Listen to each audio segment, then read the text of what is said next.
السلام علیکم دوستو، میرا نام ہے اسامہ علی عباسی اور ریئل انفو میں آپ کا خوش آمدید۔ دوستو، پاکستان اور اسرائیل دو ایسی ریاستیں ہیں جو ایک نظریے پر بنی ہیں۔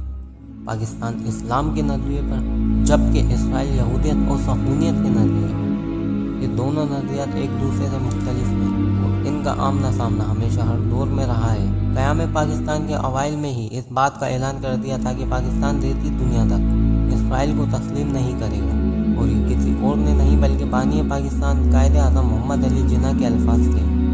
اول دن سے اسرائیل پاکستان سے خوفزدہ تھا اور پاکستان کا وجود اس کے لیے باعث تسلیم نہیں تھا۔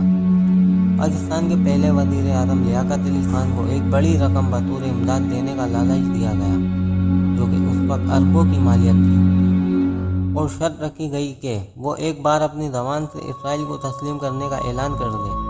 لیاقت علی خان نے اس وقت یہ بات بڑی سختی سے بیان کی کہ ایسا ہونا کسی صورت بھی ممکن نہیں، پاکستان کبھی اسرائیل کو تسلیم نہیں کرے گا۔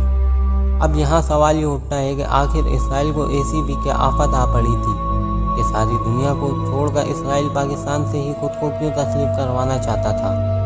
یہ بہت ہی عام سوالات ہیں۔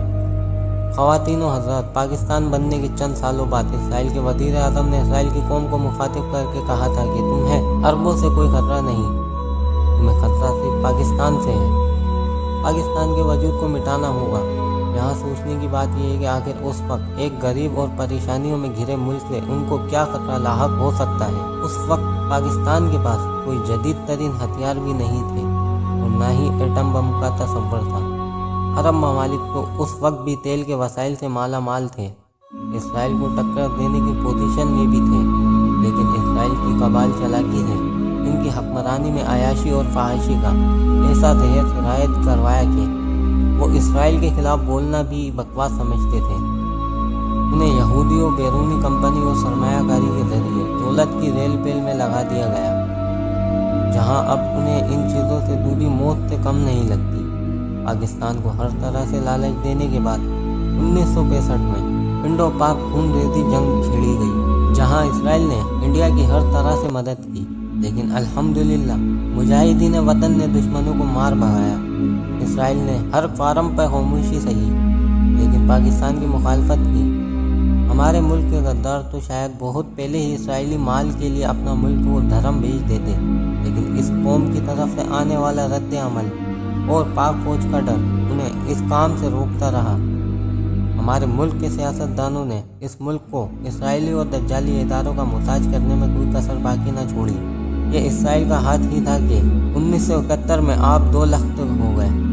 IMF جیسے دجالی اداروں نے پاکستان پر اپنے خزانوں کے منہ کھول دیے تاکہ ہمارے حکمران کھل کر مال مار سکیں اور آخر میں اس ملک کو لاغر کر کے اپنا محتاج بنا لیا جائے۔ ہم لوگ شاید ہمارے نبی پاک صلی اللہ علیہ وسلم کی احادیث کو اتنی توجہ سے نہیں پڑھ سکے جتنا کہ یہودی۔ نیو ورلڈ آرڈر ایک ٹرم یوز کی جاتی ہے۔ ہم لوگ اکثر اس بات پر بحث کرتے ہیں، لیکن اس کا اصل مطلب کم لوگ ہی جان پاتے ہیں۔ نیو ورلڈ آرڈر کی اصل وجہ ہے کہ یہودی پاکستان کے پیچھے پڑے ہیں کہ کچھ بھی لے لو لیکن ہمیں تسلیم کر لو۔ نیو ورلڈ آرڈر ایک ایسا نظریہ ہے جو کہ ایک مذہب ہے جس میں صرف دجال کی حکمیت ہے اور یہودی جو چاہے وہ ہی ہوگا۔ اس نیو ورلڈ آرڈر کے تحت دنیا کے ہر ملک کو اس کے تابع ہونا ہوگا اور دنیا کے ہر ملک کو اپنے آئین، اپنے مذہب سے دستبردار ہونا ہوگا۔ ساری دنیا کا بس ایک ہی مذہب پر اتفاق ہوگا، بدلے میں دنیا جہان کے خزانے آپ کے قدموں میں ہوں گے، اور وہ وہی کچھ ہوگا جو کہ دجال اور اس کے چیلوں کی مرضی ہوگی۔ اب سوال یہ ہے کہ پاکستان کے لیے اسرائیل کو تسلیم کرنا کیوں ناممکن ہے؟ دوستو، اسرائیل کی ریاست وہ ریاست ہے جس سے ہمارے نبی صلی اللہ علیہ وسلم کی احادیث مبارک کے مطابق مسلمانوں کی جنگ ہوگی۔ اس جنگ کے لیے وہ مجاہدین اور فوجیں جائیں گی جو مشرق سے ہندوستان کو فتح کر چکی ہوگی، اور پھر یہاں سے یہ فوجیں حضرت عیسیٰ علیہ السلام کی مدد کے لیے روانہ ہوگی۔ حدیث پاک کا مفہوم کچھ اس طرح سے ہے کہ ان کے پاس بہترین ہتھیار ہوں گے اور ان کی 6 سواروں کی بھی تعریف فرمائی گئی ہے۔ مشرق میں بہترین ہتھیاروں اور بہترین افواج والا ملک کون سا ہے بتانے کی ضرورت نہیں ہے، اور شاہ سواروں سے مراد میرے ناقص علم کے مطابق شاید نبی کریم صلی اللہ علیہ وسلم کا اشارہ جنگی جہاز اور ٹینکوں کی طرف ہو سکتا ہے۔ آپ صلی اللہ علیہ وسلم نے فرمایا مجھے مشرق سے ٹھنڈی ہوائیں آتی ہیں۔ دوستو مشرق میں کون سا ملک اسلام کے نام پر نبی کریم صلی اللہ علیہ وآلہ وسلم کی دعاؤں سے وجود میں آیا، یا کن کن ہستیوں نے اس کو بنانے میں اپنا کردار ادا کیا، یہ بھی بتانے کی ضرورت نہیں ہے۔ اگر مان کے چلے کہ پاکستان اسرائیل کو بطور ریاست تسلیم کر لیتا ہے تو پھر آخر جھگڑا کس بات کا ہے؟ کیا ہمارے مختلف حلقوں میں بیٹھے لوگ نہیں جانتے کہ اس سازش کے پیچھے کون ہے؟ پھر ہمیں اتنی جنگیں کرنے اور 17 سال امریکہ کو افغانستان میں برداشت کرنے کی کیا ضرورت تھی؟